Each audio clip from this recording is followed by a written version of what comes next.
Hello, world. Welcome to life. Wish I was living. Oh, I know it's a huge surprise.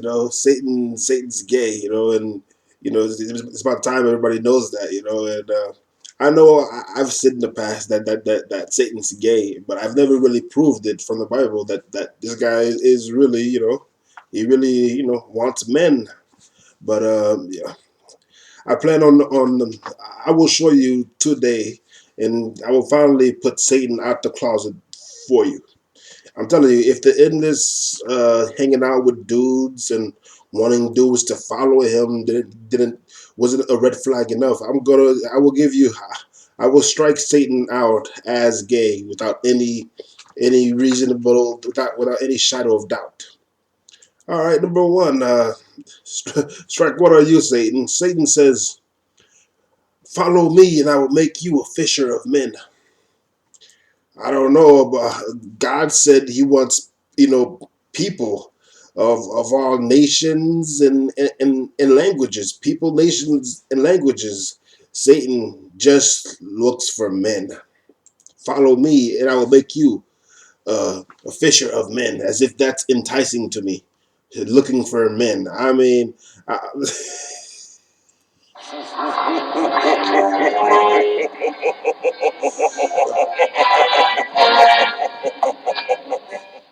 I mean, essentially, God wants people to make him wants peoples, nations, and languages. Satan, Jesus here tells these people, fisher of men.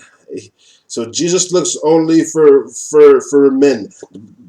The psalmist says every man at his best state is altogether vanity, mischievous madness.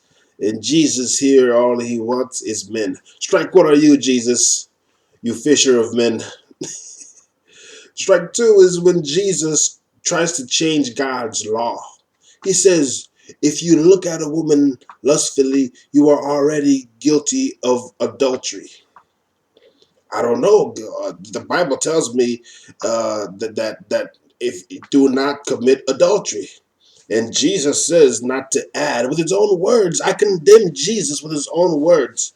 Not a till heaven and earth pass, not a dot will be removed from the commandment.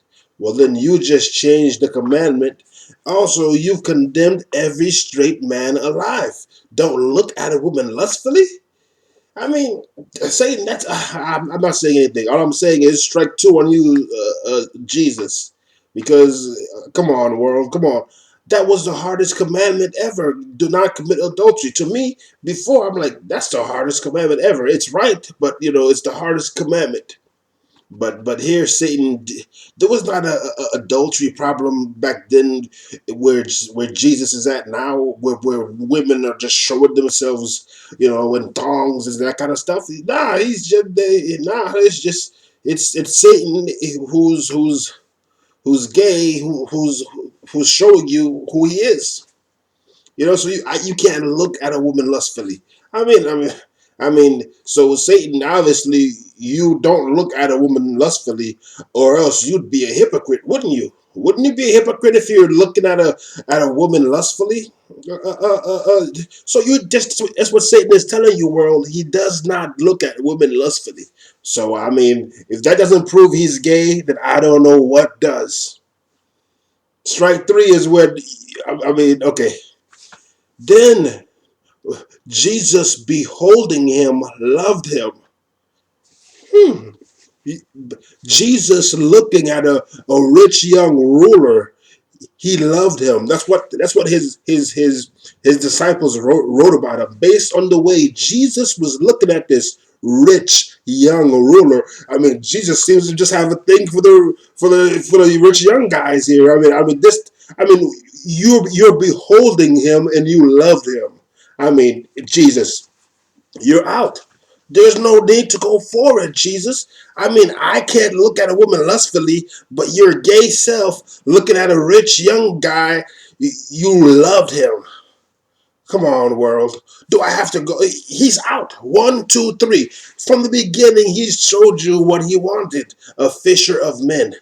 And where does where does Jesus end? Do I have to get into Judas betraying him with a kiss? I mean, I guess, please, please, you're killing me.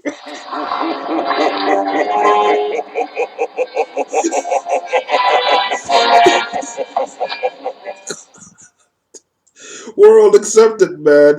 It's these guys gay, man. I mean, there's no way to tell you. I mean, but the thing is, he's evil. World, come on, world. Then Jesus, beholding him, loved him. So you're a hypocrite, Jesus. I can't look at a woman lustfully, and you here fishing only for men as if God doesn't love women. You I'm telling you, man. Everything this guy, I don't know what to say about this guy, man. I lost my go and die without her. I gotta say it myself. Yo, Satan, Jesus, go and die without her.